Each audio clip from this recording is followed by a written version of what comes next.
그리고 여기 광고 가운데 두 번째 27일 안식일 성찬식 광고는 수정합니다. 26일 원래 계획대로 성만찬 예식을 하겠습니다. 금요일입니다. 그날이 7시 30분 성만찬 예식이 있고요.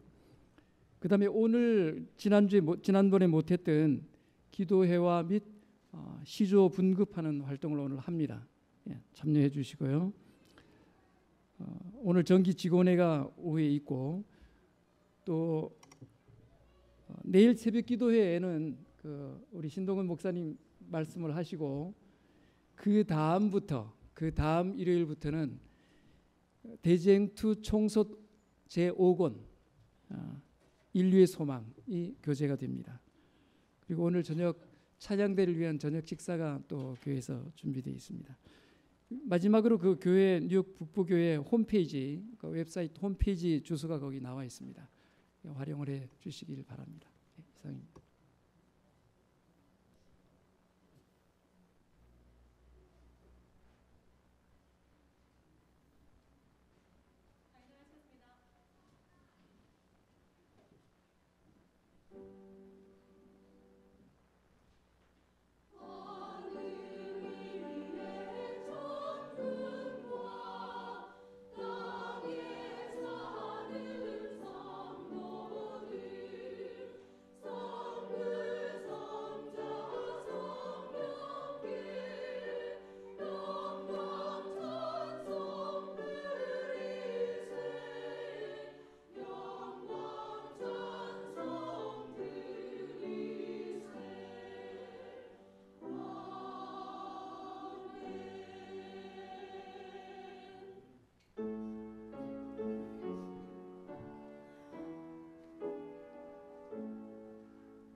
성부와 성자 성령 삼위일체 영광 돌려 보내세 태초부터 이제까지 또 영세 무궁토록 성삼위일체 아멘 아멘.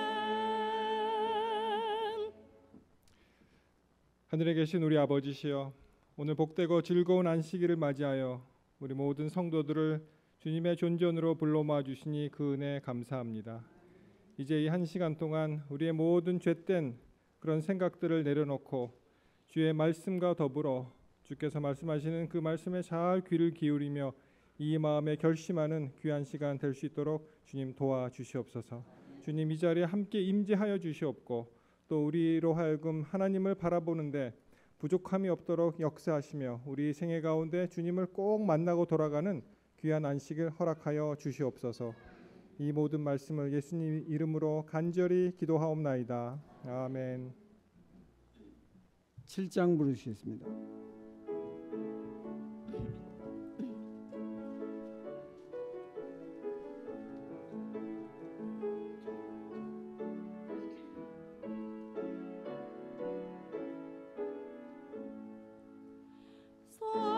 성도여 찬양해 할렐루야 아멘.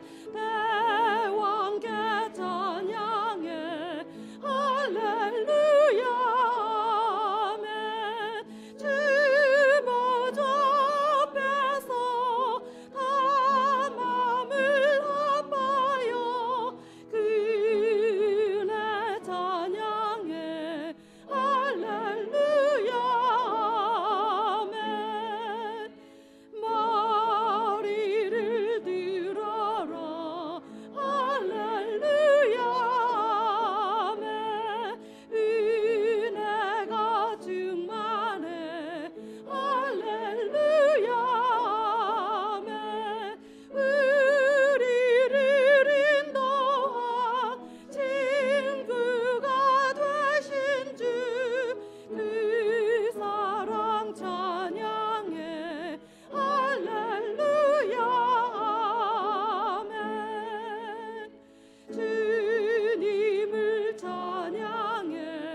사랑의 하나님 감사합니다. 저희들을 주님 품에 보호하셨다가 이 특별한 은혜의 날에 예배케 하시니 감사합니다. 바쁜 일상 속에서 주님 따라 살다가 주님을 놓친 일이 많았습니다. 저에게 지혜를 허락하시어 이 시점에서 우리가 무엇을 중요시하고 살아야 할지 밝히게 알려주옵소서. 세우신 신목사님께 은혜를 더하여 주셔서 미련하고 강직된 저희들의 마음을 깨울 수 있는 성령께 인도된 말씀이 되게 하시고 저희의 마음을 열어 준비된 말씀을 받게 하여 주옵소서. 다음 안식일엔 똑같은 회개를 하지 않고 주님과 아름다운 동행을 고백하는 예배가 되게 하여 주옵소서. 사랑이 많으신 예수님 이름으로 감사하며 기도드리옵나이다.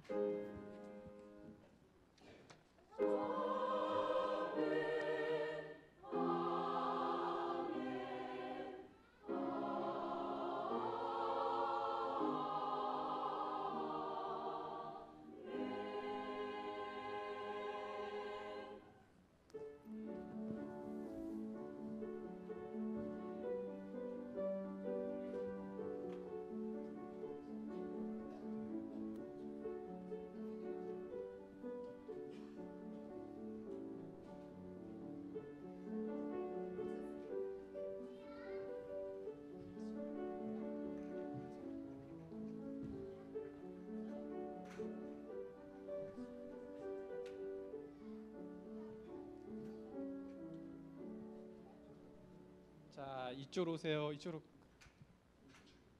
안녕하세요. 안녕하세요. 네, 오늘은 집사님 여러분들 오리 얘기를 해줄게요. 오리. 맞아요, 꽉꽉 오리예요. 자, 여러분이 생각하기에 이렇게 예쁜 오리가, 자 여기 오리 여기 있죠, 여기. 자, 이 예쁜 오리가 무거울 것 같아요? 이 동전이 무거울 것 같아요? 어느 게 네, 집사님 왜요? 아, 그랬어요. 자, 그러면 이 오리가 무거울 것 같아요? 이 동전이 무거울 것 같아요? 동전이 무거워요? 그러면 네, 오리가 무거워요. 자, 그러면 이 오리는 이 더 가벼운 동전을 집사님이 이 컵에다 넣어볼게요. 아이고, 동전은 컵에 싹 가라앉았어요. 그죠? 오리도 물에다 넣으면 오리도 뿌르륵 하고 가라앉을까요? 안 가라앉아요. 오리는. 자, 오리는 왜 안 가라앉지요, 물에? Why do you think the duck doesn't sink under the water? Yes, because it swims. 자, 여기 잘 보면 이 동전은 저 물에 깔았는데 더 무거운 오리가 물에 이렇게 둥둥 떠 있는 것은 뭐냐면, 여기 잘 봐요. Okay, take a look. I want you to take a look. Take a good look, please. 여기 보면 오리의 이 발에 뭐가 있어요? 맞아요. 이 물갈퀴로 오리가 계속 이렇게 헤엄을 치기 때문에 오리가 서 있는 거예요. 이렇게 물에 떠 있는 거예요. 근데 만약에 오리가 난 더 이상 피곤해 오늘은. 난 더 이상 헤엄을 안 칠 거야 하고 이렇게 헤엄치는 걸 딱 멈추면 어떻게 될까요? 맞아요. 오리도 똑같은 저 동전처럼 물속으로 꾸르륵 하고 들어가 버려요. 이 오리가 물 위에 뜰 수 있는 거는, 오리는 물에 있을 때 항상 이렇게 헤엄을 쳐요. 항상 헤엄을 치기 때문에 저렇게 떠 있는 거예요. 자, 근데 이제 집사님이 얘기하고 싶은 건 이거예요. 자, 우리도 이 오리가 매 물에 떠 있기 위해서 이렇게 계속 헤엄을 치는 것처럼 우리도 하나님과 함께 계속 대화를 해야 돼요. 어떤 이야기를 하나님과 할까요? 예를 들어서 여러분들이 엄마 아빠한테 나 배고파, 나 밥 좀 줘, 또는 엄마 나 머리 아파 오늘 이러는 것처럼 하나님과 여러분들이 대화를 하는 거예요. 그래서 대화를 하는 것을 우리가 뭐라고 하냐면 기도라고 해요. 뭐라고 한다고요? I want you to repeat after me. 자, 기도. 자, 따라해 보세요. 기도. 네, 오리가 저렇게 물 위에 떠 있는 것처럼 우리도 하나님과 매일매일 같이 이야기를 해야 돼요. 엄마한테 이야기하는 것처럼, 또는 친구에게 이야기하는 것처럼 하나님과 매일매일 이야기를 해야 돼요. 알겠죠? 그럼 여러분들이 저렇게 물처럼 떠 있을 수 있어요. 오리처럼. 자, 기도합시다. 자, 예쁜 손. 자, 손 모으고 예쁜 손. 다 손 모으고 예쁜 손. 자, 집사님 따라하세요. 하늘에 계신 아버지, 우리가 항상 기도할 수 있도록 도와주세요. 예수님 이름으로 기도합니다. 아멘.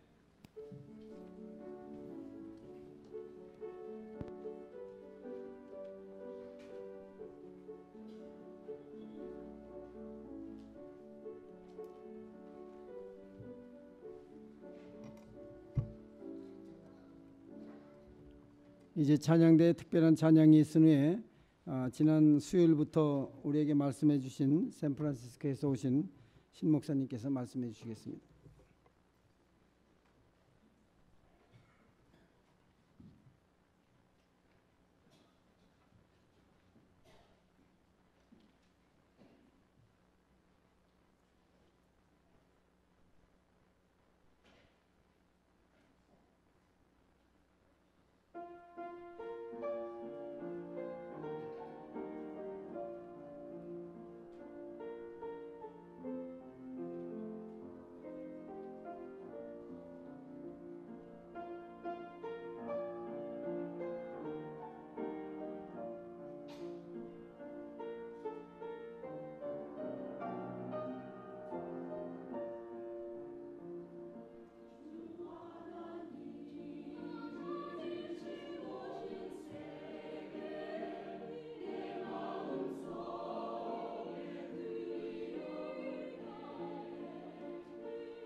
성도 여러분 안녕하십니까? 잘 들리십니까?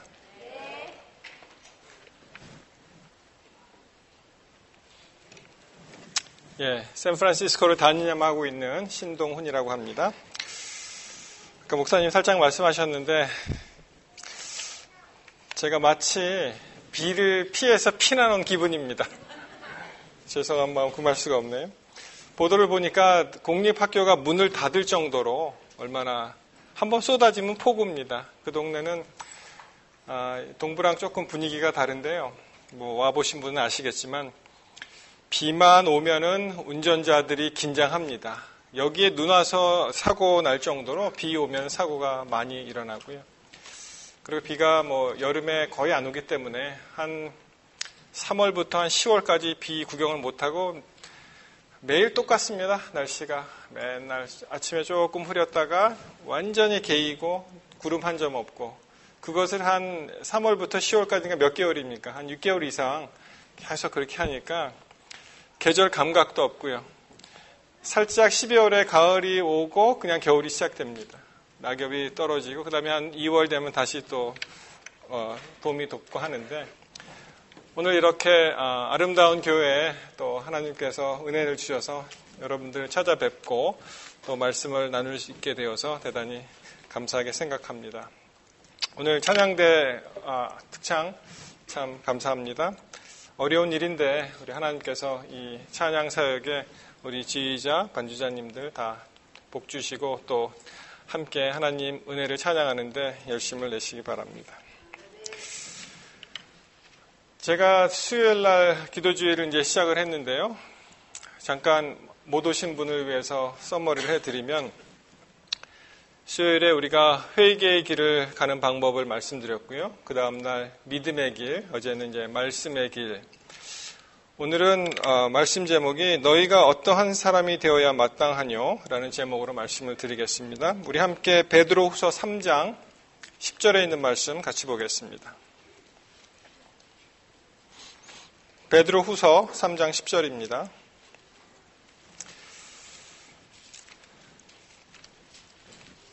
신약성서죠. 신약성서 베드로후서 3장 10절. 제가 가진 성경으로 387페이지가 되겠습니다. 다 찾으셨습니까? 베드로후서 3장 10절로 13절.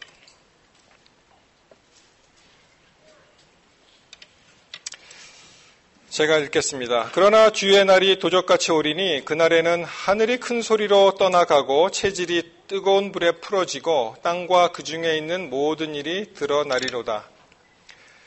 이 모든 것이 이렇게 풀어지리니 너희가 어떠한 사람이 되어야 마땅하뇨? 거룩한 행실과 경건함으로 하나님의 날이 임하기를 바라보고 간절히 사모하라. 그날에 하늘이 불에 타서 풀어지고 체질이 뜨거운 불에 녹아지려니와 우리는 그의 약속대로 의에 거하는 바 새 하늘과 새 땅을 바라보도다. 이 말씀의 근거에서 너희가 어떠한 사람이 되어야 마땅하뇨? 우리 한번 살펴보는 시간을 갖도록 하겠습니다. 우리 재림을 기다리는 재림 성도의 삶이죠. 어떻게 재림을 준비할 것인가? 많은 사람들이 재림을 고대하고 또 속히 오시리라고 약속하셨는데 안 오신다고 이제 좌절하고 또 해이해지고 그렇게 뭐 말씀들을 많이 합니다만 여러분 예수님 오십니까? 아멘입니까? 여러분이 믿든 안 믿으시든 상관없이 예수님 오십니다. 어떻게 재림을 준비할 것인가요? 자, 이렇게 전설적인 이야기를 먼저 말씀을 드리고 시작을 하겠습니다.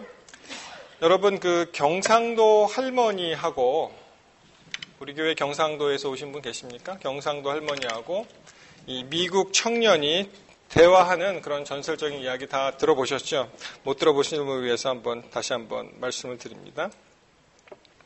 우리 할머니들이 영어를 잘 하신대요. 그래서 어느 할머니가 이제 초인종을 딱 누르면 아내 할머니가 훅고 그런대요. 훅고. 그러면 그 아내 할머니가 뭐라고 대답할까요? 미랑께 이렇게 대답한답니다. 그래서 밖에서 훅고, 안에서 훅고 그러면 밖에서 미랑께 이렇게 발표를 하고, 이 훅고 미랑께 할머니가 이제 미국 청년과 대화를 시작을 했어요. 자, 장면이 버스를 같이 이제 기다리는데, 미국 할머니하고 이제 미국 청년 같이 기다리는데, 아마 그 버스가 경상도 어느 지방에서 대전을 거쳐서 서울로 올라가는 버스 같아요. 한참을 기다리는데 버스가 안 오다가 드디어 왔습니다. 할머니가 뭐라 그랬을까요? What day? 그렇게 얘기했어요. 미국 청년이 어떻게 들었을까요? What day is it today? 그죠? 뭐라 그랬을까요? 그날이 아마 월요일이었나 봐요. Monday 그렇게 얘기했어요. 할머니가 어떻게 받아들였습니까? 아니 버스가 왔는데 뭐라고 물어보는 거예요. 버스데이 이렇게 얘기했어요. 그랬더니 이 청년이 아주 우렁찬 목소리로 Happy birthday to you. 아주 대화를 잘 나누고 있습니다. 이 전설적인 이야기가 이 청년이 이제 대전으로 갔습니다. 대전이면은 말씨가 살짝 바뀌죠. 충청도 버전으로 이제 바뀝니다. 근데 이 청년이 이발을 하러 이발소에 들어갔어요. 그래서 이렇게 딱 앉아 있는데 이 이발사 아저씨가 뭐라 그랬냐면은 와시유 그러는 거예요. 청년이 혼동을 하면서 What see you 딱 보니까 앞에 거울이 있는 거예요. 그래서 밀어 그랬더니 그냥 홀딱 밀어버렸다는 거 아닙니까? 자, 하나님께서는 우리에게 원하시는 방법과 어떠한 그 뜻이 계신데 우리 사람들은 그것을 잘 못 받아들이고 엉뚱한 일을 할 수가 있다는 것입니다. 이 청년과 미국 할머니가 잘 대화하듯이 하나님께서 기별을 주시는데 우리들은 다른 방향으로 반응을 한다는 것입니다. 우리는 주께서 분부하신 일은 따로 있는데 그것을 하지 아니하고 자기가 열심히 내서 하나님 사업이라고 또 열심히 하는 수도 있습니다.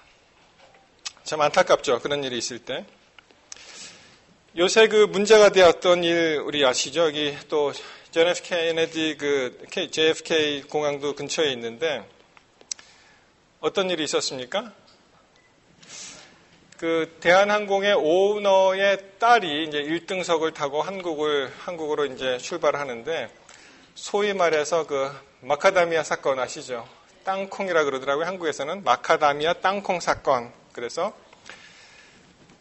폭풍우를 헤쳐나갈 수 있는 이 비행기가 땅콩 때문에 섰다. 이제 그러한 제목으로 뭐 대충 다 아시겠지만은 1등석 승객들에게 이제 서비스를 하는데 모르겠어요. 규정에서는 그 마카다미아 땅콩을 이제 물어보고 드시겠냐고 물어보고 이 껍질을 그 봉지를 개봉해서 그릇에 담아서 아마 이렇게 서비스를 하는 것 같아요. 근데 이 승무원이 뭐 하여튼 자세한 건 모르겠지만 봉지채로 이제 줬습니다. 그랬더니 이 부사장 되시는 분이 대노해갖고 이따위로 서비스를 하느냐 그렇게 얘기하면서 막 혼을 내는 거예요. 그러다가 그 승무원한테 얘기하는 게 이제 분이 안 풀렸는데 사무장을 불러서 얘기를 했는데 사무장이 매뉴얼에 그렇게 되어 있습니다. 하니까 이제 그럼 매뉴얼을 가지고 와라. 그래서 보도에 나온 것으로 보면은 매뉴얼에 그 아이패드인지 그 삼성 갤럭시인지 암호가 있는데 그거를 해독을 못 해갖고 그걸 못 했다는 거예요. 그래서 화가 나서 비행기가 이미 떠난 상태에서 다시 돌아가서 너 내려 했던 거예요. 그래서 그 사람이 이제 킥 아웃 됐죠. 내리고 떠났는데 여러분 생각해 보십시오. 그 사소한 일인데 그것은 다 끝난 다음에 뭐 사후에 이렇게 처리할 수도 있는 것이고 잘못되었다면 뭐 여러 가지 방법이 있는데 자기가 오너의 딸이라고 그것을 일단 떠난 비행기가 다시 되돌아가는 경우가 거의 없어요. 어떤 이머전시가 아니면은 이머전시도 아니잖아요. 근데 되돌아갔고 그 다음에 그렇게 질책을 하고 뭐 나중에 또 보도에 나온 거 보면은 이 입을 맞추기 위해서 보도자료를 배포할 때 뭐 이렇게 안 했다 그래라 뭐 이렇게 다 조정하는 것이 이제 큰 문제가 되었고 그 기장이 전적인 책임을 집니다. 그리고 사무장은 승객은 안전을 위한 책임을 졌는데 그것 없이 떠난 거예요. 그러니까 굉장히 큰 실수를 한 것이죠. 외신이 또 뭐라 그랬냐면은 고려항공, 북한이죠. 북한의 고려항공이 대한항공보다 나은 이상한 순간이 있었다. 그렇게까지 이제 얘기를 했습니다. 여러분 이것도 어떻게 보면은 물론 그 서비스를 담당하는 그 부사장, 책임 담당하는 부사장의 그 생각에 열심은 있었죠, 이 사람이. 그러나 방향이 잘못된 것입니다. 방향이.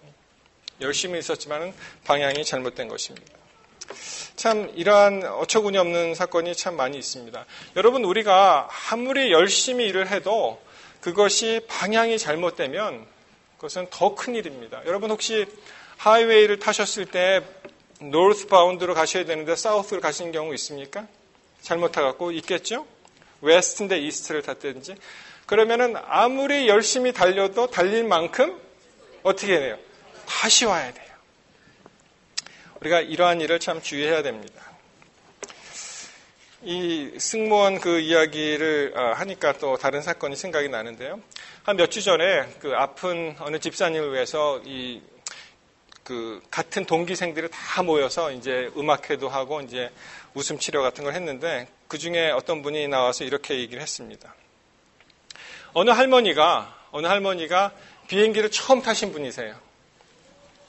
네, 이분이 이제 광주를 가셔야 되는데 딱 타니까 보통 앉는 이코노믹 시트석이 너무 작고 비좁고 답답하니까 이렇게 앞을 보니까 좀 널찍한 자리가 있는데 사람이 안 앉는 거예요. 그래서 이 할머니가 거기에 덥석 앉았습니다. 그랬더니 승무원 한 분이 가서 할머니 여기 앉으시면 안 됩니다. 빨리 뒤로 가서 자기 자리에 앉으셔야 됩니다. 여기는 그렇게 아무나 앉는 것이 아닙니다. 그런데 이 할머니가 꼼짝을 않고 그냥 가만히 앉아 계신 거예요. 그래서 아무리 설득을 해도 안 되는데 이제 고참 승무원이 딱 나타나서 뭐라고 얘기했냐면은 귓속말로 뭐라고 얘기하니까 이 할머니가 덥석 일어나서 쏜살같이 자기 자리에 앉는 거예요. 그래서 하도 희한해서 이 승무원이 물어봤습니다. 이 고참 승무원한테 도대체 뭐라고 얘기했습니까? 그랬더니 고참 승무원이 하는 얘기가 이렇게 얘기했대요. 할머니 지금 앉아 계신 이 자리는요 부산 가는 자리고 요 자리가 할머니 가실 광주 가는 자리예요. 그랬더니 할머니가 깜짝 놀라서 그 자리에 앉았다는 거예요. 이 할머니가 굉장히 똑똑하신 할머니예요. 그렇죠? 아무리 편안한 자리라도 방향이 잘못되면 잘못되는 것이죠. 굉장히 똑똑한 할머니입니다. 자, 이러한 일을 생각할 때 여러분 사도 바울이 하는 일이 무엇이었습니까? 사도 바울이 그가 열심은 있었습니다. 근데 방향이 잘못됐어요. 그가 한 일은 열심히 그리스도인을 잡고 죽이고 하는 일이었습니다. 나름 굉장히 열심히 했는데 그것은 방향이 잘못되었다는 것입니다. 어느 미국 목사님 대화 가운데 이런 얘기가 있습니다. 이제 우리 성도들이 이렇게 앉아 계시면은 이제 목사님들 대화 가운데 이제 열심히 일을 해야 되잖아요. 주님의 사업을. 목사님 교회는 한 몇 명 정도가, 몇 퍼센트 정도가 그렇게 열심을 내서 일을 하십니까? 그러니까 이 목사님이 보통은 이렇게 얘기하죠. 아마 한 20% 될 겁니다. 100명 중에 한 20명. 팔레트의 법칙 아시죠? 20대 80. 한 20명 될 겁니다. 목사님 교회는 어떠십니까? 이렇게 물어보니까 목사님이 우리는 100% 액티브합니다. 이렇게 얘기한 거예요. 그래서 깜짝 놀랐어요. 야, 어떻게 교회가 100% 액티브한 교회가 어디 있느냐? 그분이 이렇게 얘기합니다. 한 10%는 하나님께 액티브하고요. 나머지 한 90%는 사단을 위해서 굉장히 액티브합니다.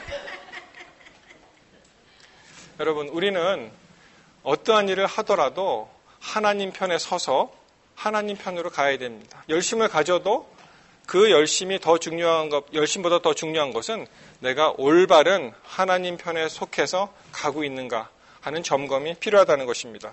지금 마이크가 잘 나옵니까? 갑자기 끊어진 것 같으네요. 제가 목소리가 그렇게 우렁차지 않아서.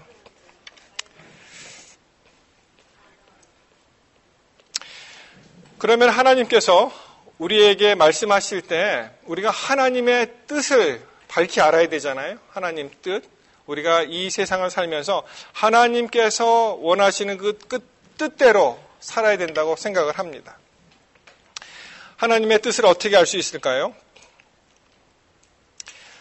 성경 말씀을 보면은 우리 하나님의 뜻을 알 수가 있는데, 마태복음 7장 21절의 말씀을 보면은 어떤 말씀이 있습니까? 나더러 주여 주여 하는 자마다 천국에 다 들어갈 것이 아니요 다만 내 아버지의 뜻대로 행하는 자라야 들어가리라. 이렇게 말씀하셨죠? 그러면 아버지의 뜻을 우리가 명확하게 알아야 됩니다. 성경을 읽어보면 아버지의 뜻, 하나님의 뜻이라는 그러한 구절이 여러 번 반복을 등장합니다만 제가 크게 줄여서 두 가지를 말씀을 드립니다. 그중 하나는 데살로니가전서 4장 3절에 있는 말씀입니다. 데살로니가전서 4장 3절.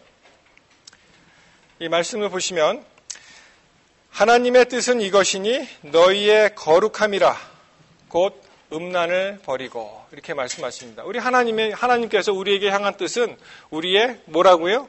거룩함이라고 말씀을 하십니다. 쉬운 성경으로 이제 풀어서 말씀을 드리면, 이 성경에 나오는 음란이라는 단어는 성적 타락을 이야기합니다. 그래서 쉬운 성경에 보시면, 여러분은 우리 주 예수님의 이름으로 명령한 것을 잘 알고 있을 것입니다. 하나님께서는 여러분이 성적인 모든 죄를 피하고 거룩하고 순결하게 살기를 원하십니다. 자신의 몸을 거룩하게 하고 존귀하게 사용하십시오. 5절, 육체의 정욕에 따라 여러분의 몸을 사용하지 마십시오. 그것은 하나님을 모르는 사람들이나 짓는 죄입니다. 이렇게 명백하게 말씀하셨습니다. 그래서 하나님의 뜻, 우리가 생각할 때 일단 개인에게 적용을 하는데, 하나님께서는 우리 모두가 거룩한 삶을 살기를 원하십니다. 거룩하지 않으면 우리가 하나님을 만날 수가 없어요. 우리 그 성소 제도를 통해서 우리가 다 배우셨죠? 우리 죄인이 하나님을 만날 수가 없습니다. 죽을 수밖에 없어요. 첫날에도 말씀드렸지만 하나님이 죄인을 안 만나시는 게 아니라 그게 하나님 품성 자체가 그렇게 되어 있다는 것입니다. 그래서 빛과 어두움의 이야기를 할 때 여러분, 빛이 있고 어두움이 있고 그 둘이 공존할 수 있을까요? 없지요. 전에도 말씀드렸지만 이 성전에 어두운 밤에 들어와서 어둠이 있을 때 불을 켜면 어둠은 사라집니다. 마찬가지로 빛이 없으면 어둠이 시작이 됩니다. 그래서 이 하나님께서는 죄인과 함께 공존하실 수가 없는 것입니다. 첫 번째 하나님의 뜻은 이 거룩의 요소입니다. 거룩하라 하는 것인데, 사실 우리는 스스로 거룩해질 수가 없습니다. 우리는 그걸 할 수가 없어요. 하나님께서만이 우리를 거룩하게 해주실 수가 있는데, 사도 바울의 그 고백을 보면 그가 이렇게 얘기합니다. 나는 날마다 뭐 한다 그럽니까? 날마다 죽노라. 거룩의 시작이에요. 자기를 죽이고 자기 대신에 누가 삽니까? 그 대신에 그리스도 예수가 내 안에 들어오게 되는 것이죠. 사도 바울의 이 인생을 살펴보면 두 가지예요. 사도 바울은 매일매일 자기가 죽는 경험을 통해서 자기와 싸우는 경험을 하고요. 남하고 싸우는 것이 아니고 어떠한 거와 싸우는 것이 아니고 자기와의 싸우는 경험을 합니다. 두 번째는 사도 바울은 자기와의 싸움을 통해서 뭘 했냐면은 전도하는 일을 시작했어요.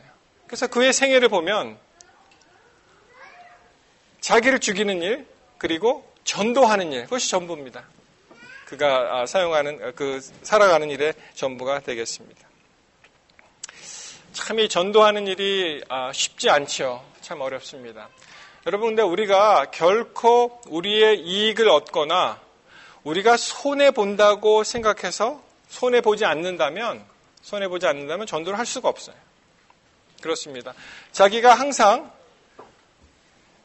감사합니다.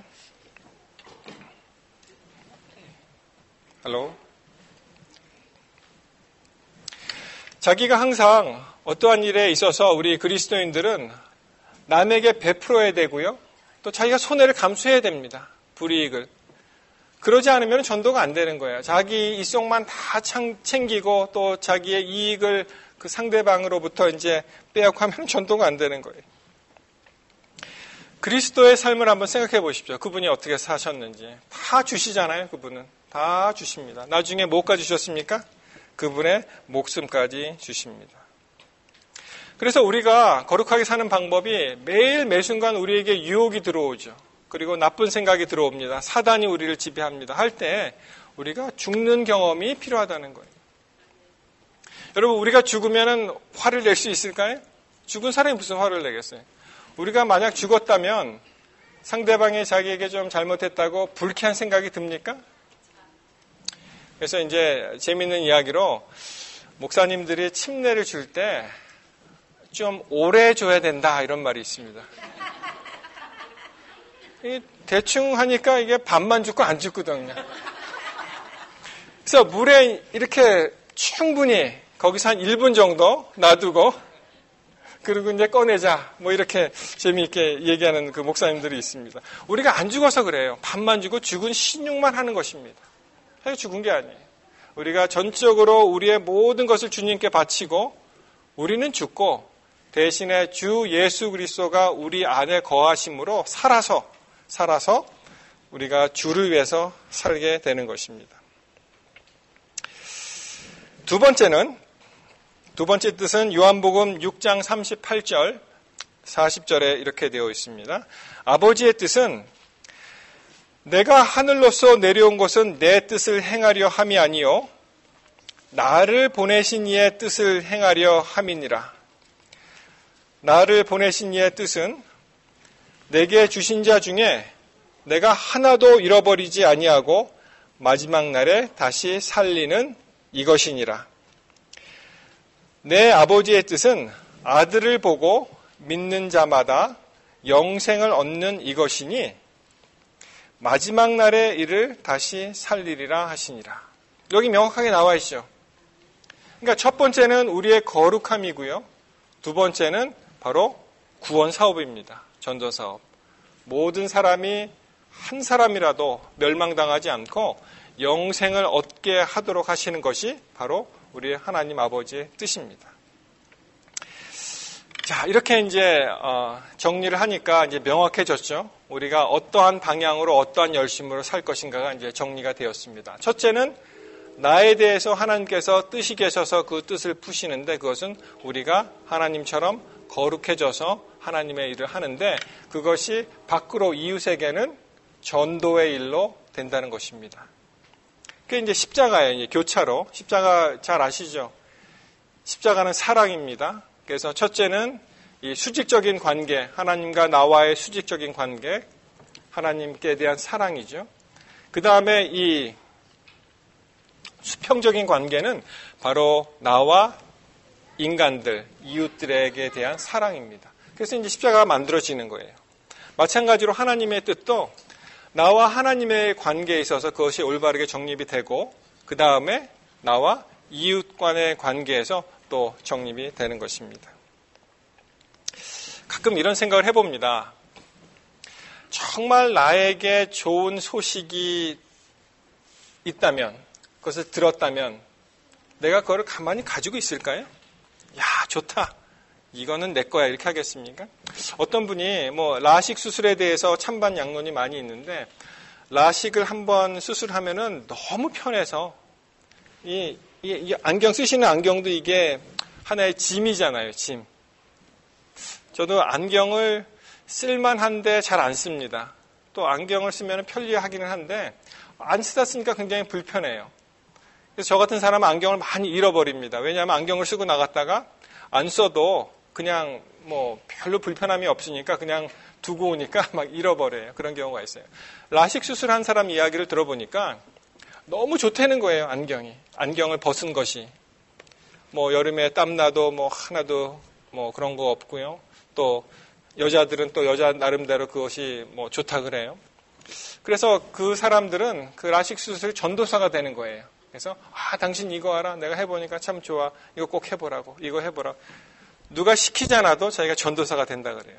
그래서 마찬가지로 우리의 복음이 정말 그렇게 좋다면 우리가 그냥 이렇게 맹숭맹숭하게 야, 참 좋다 이러고 가만 있겠냐 하는 거예요.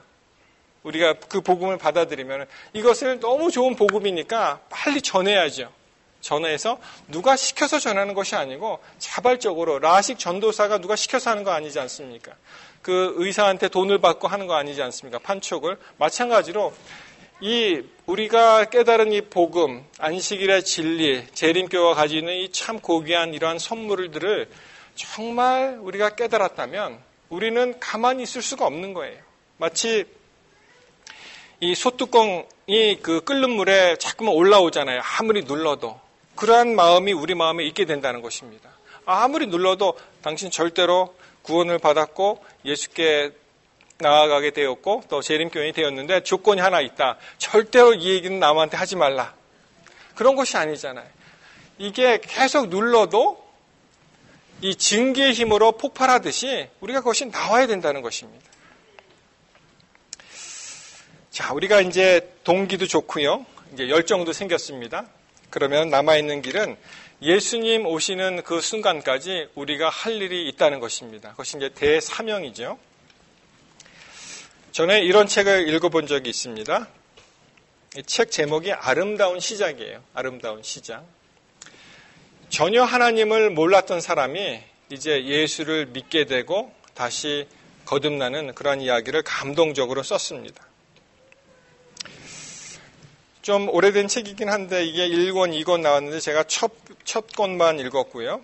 이 저자는 주선태라는 경상대학교 교수예요. 축산학과 교수입니다. 이 효자임을 자처하고 살았던 이 교수가 어머니가 돌아가시면서 유언을 3가지를 남겼대요. 유언을. 여러분, 아무리 말 안 듣는 자식이라도 돌아가시는 그 마당에 부모님이 말씀하시면은 어떨까요? 아무리 청개구리라도 어떻게 합니까? 말 듣죠. 이 아들은 근데 효자였어요. 근데 이 유언이 3가지가 있었는데 무엇이었냐면은 정치하지 마라. 1번. 정치하지 마라. 2번. 개고기 먹지 마라.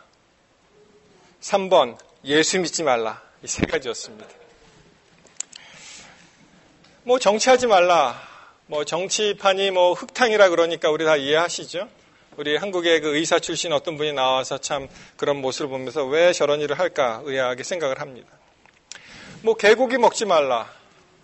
뭐 미국에서는 너무나 당연한 이야기고 또 우리는 이제 우리 식으로 생각한다면 뭐 채식을 표방하니까 별로 받아가 안 됩니다. 그런데 3번째가 문제예요. 예수를 믿지 말라는 것입니다.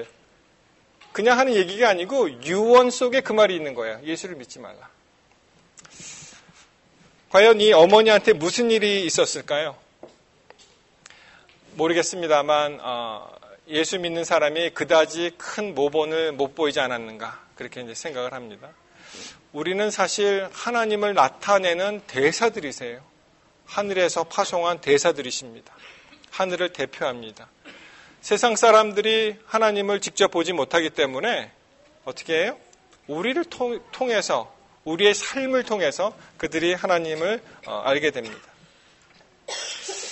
이 예수를 믿지 말라는 유언을 했는데 뭐 그가 불교 쪽에 어머니가 불교 쪽의 신자였고 뭐 당시는 이분은 뭐 교회를 안 다니는 분이었습니다. 그런데 여기에 이제 전기가 마련이 됩니다. 여러분 많은 사람들이 한국에 계속 있었다면은 예수 그리스도를 모르는 사람도 많은 경우에 미국에 와서 예수님을 발견한 사람들이 있죠. 이 교포 사회가 이제 교회 중심으로 돌아가니까. 이분이 여기서 멀리 떨어지지 않는 그 커네리컷 어느 대학의 개건 교환 교수로 이제 갑니다. 뭐 안식년 이렇게 해서 이렇게 바꾸는 거 있잖아요. 아마 그런 걸로 온 것 같아요. 처음에 6개월은 참 열심히 연구도 하고 여행도 하고 골프 치면서 잘 지냈습니다. 뭐 미국에 오니까 한국에 살다가 얼마나 다른 세계입니까? 근데 그 딸이 하나 있는데 소영이라는 딸이 하나 있는데 그 딸이 옆집에 사는 어느 집사님이 일요일마다 그들이 생각하는 주일마다 이제 데리고 교회를 이제 갑니다. 그랬더니 이 아버지가 너무 기뻤던 거예요. 자기는 교회를 안 나지만 왜 그랬을까요? 자기 딸 걱정 안 하고 이제 뭐 할 수 있어요? 열심히 스윙도 할 수 있고 좋다 이거예요. 그런데 이제 문제가 터졌습니다. 어느 날 그 교회에서 이제 크리스마스를 지키는데 크리스마스를 앞둔 그 일요일에 교인들이 이렇게 얘기하는 거예요. 아, 우리 소영이는 아마 아버지가 안 계신가 봐. 이렇게 얘기했어요.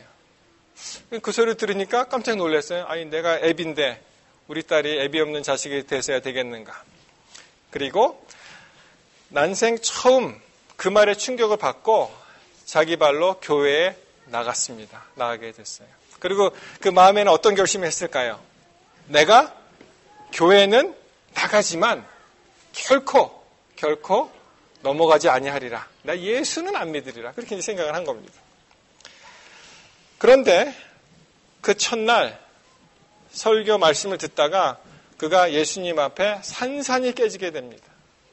거기서 통곡을 하며 울었다고 되어 있습니다. 그 눈물이 나는 거예요. 그 이제 마음에 하나님께서 그 마음에 이제 촉촉하게 적셔주시고 역사하셔서 그가 이제 이 예수 믿는 것이 이것이구나라고 자기가 스스로 나갔던 교회에서 예수님을 발견하고 이제 개인의 구주로 받아들이게 되었습니다. 괜찮았는데 여기까지. 이제 문제가 생겼어요. 어머니 제사날이 왔습니다. 제사를 지내는데 이거 어떻게 해요? 참 어머니는 교회에 나가지 말라 그랬는데 자기는 이제 예수 믿는 사람이 되었고 또 그리고 제사도 그렇게 바람직하지 않다고 생각을 하잖아요. 이 어머니한테 이렇게 얘기를 합니다.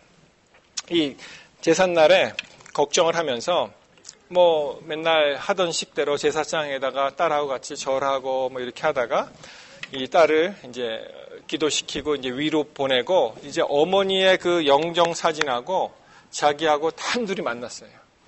단둘이 만났습니다. 그 전에 뭐 하나님께 기도는 다 했죠. 하나님 이게 뭐 제가 우상 숭배하는 것도 아니고 내가 이 어머니하고 맨날 하는 예정을 생각해서 그냥 회상하고 그런 거니까 너무 걱정하지 마십시오. 이렇게 기도하면서 그 다 끝난 다음에 하나님이 엄마하고 추억하는 시간을 보냈으니까 이해하시기 바랍니다. 이렇게 다 끝난 다음에 드디어 이 어머니하고 이제 마주 앉은 것이죠. 그러면서 한참 울기만 하다가 어머니는 예수를 믿지 않고 돌아가신 분이에요. 아들한테 예수 믿지 말라 유언을 남기신 분입니다. 그가 드디어 말을 합니다. 그 사진을 놓고 엄마가 틀렸어. 이때까지 나 엄마 말 잘 들었지? 나 엄마의 멋진 아들이었지. 그러니까 이번에는 내 말대로 좀 해. 엄마, 내가 엄마보다 똑똑하고 더 많이 배웠지. 엄마보다 더 현명하게 살라고 그렇게 힘들게 나를 가르쳤잖아. 그래서 엄마 아들 박사 되고 교수 됐잖아. 이제 엄마보다 똑똑한 아들 말 들어. 엄마가 잘못 알았어. 엄마, 우리 집에 굿할 때 창피하게 동네 사람들 다 쳐다보는데 내게 무당이 시키는 대로 이리 저라고 저리 저러라고 했지. 나 그때 엄마가 시키는 대로 저랬잖아. 왜 그런지 알아? 엄마를 좋아하니까. 엄마가 원하니까. 대학생 아들이 엄마 시키면 창피한 것도 무릅쓰고 다 한다고 그만큼 효자라고 으쓱대는 엄마 모습을 보고 싶어서 그래서 무당이 시키는 대로 나 다 했어. 그리고 방생한다고 할 때 경동시장에서 사온 자라가 들어있는 물통 들고 다니는 엄마가 안쓰러워 엄마 모시고 나도 많이 따라다녔잖아. 지금 엄마라고 하네. 강물 속으로 들어가는 자라를 보면서 두 손 모으고 허리 숙여 절하라고 하면 나 그렇게 했잖아. 엄마가 좋아하니까. 그런데 이제 엄마 차례야.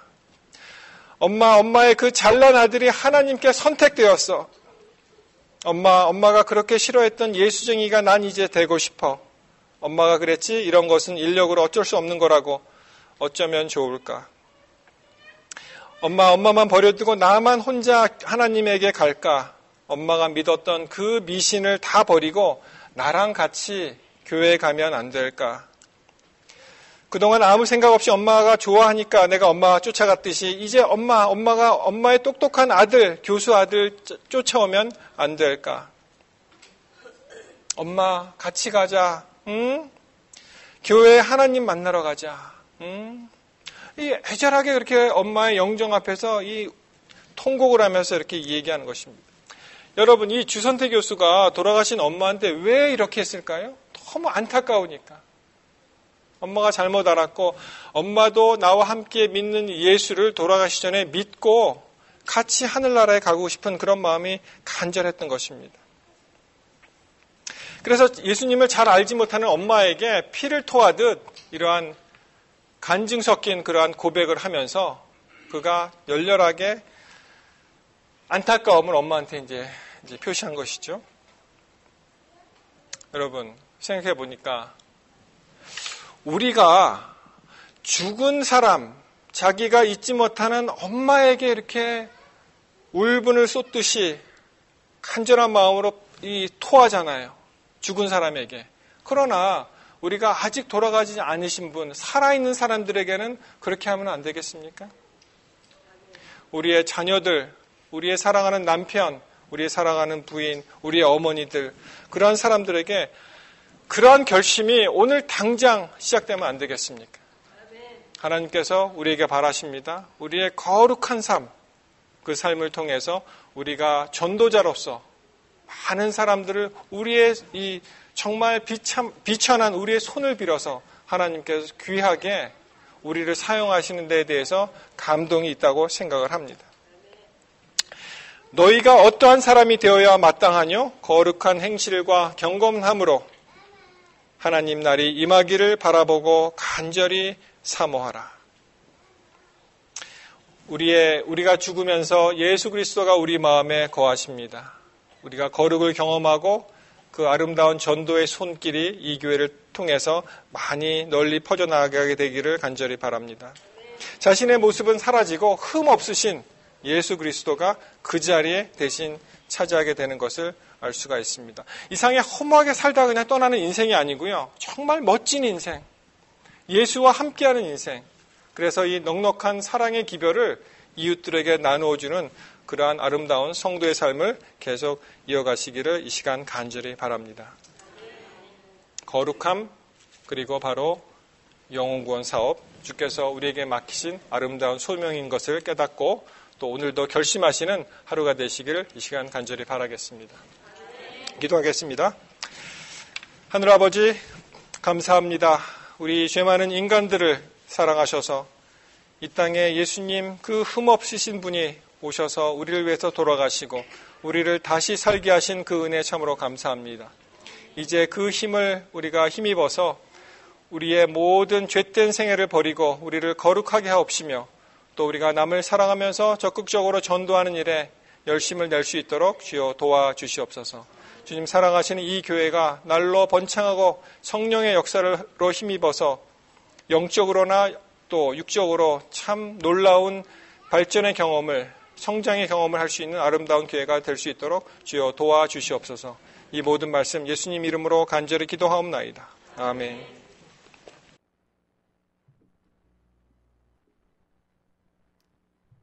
이 시간에 드리는 연금은 지역사회 봉사 헌금으로 쓰여 주시겠습니다.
하늘에 계신 거룩하신 아버지, 저희들을 사랑하셔서 이 연말 기도주의를 허락하시고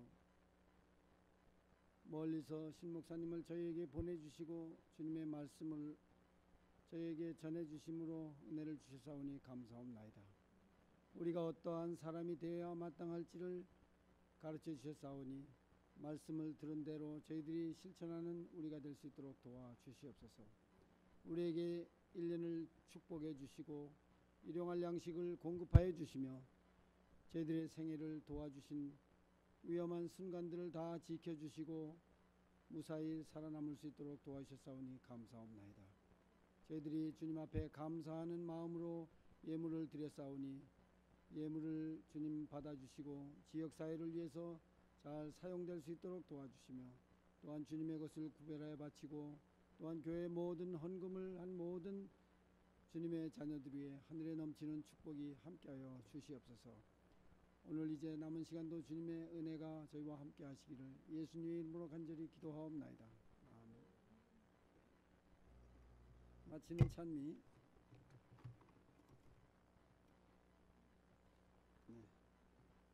344장입니다.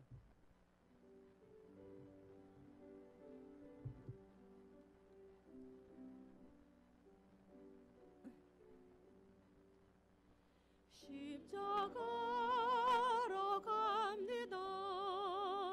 가련한 이 몸이 모든 것을 버리고 구원 찾아갑니다. 갈바리의 어린 양 이 몸을 닦아오니 십자가의 은혜로 구원하여 줍소서. 겸손하게 비오니 죄를 흘리니 사유하여 주시소. 정결하게 합소서. 갈바리의 어린 양 이 몸을 닦아오니 십자가의 은혜로 구원하여 줍소서.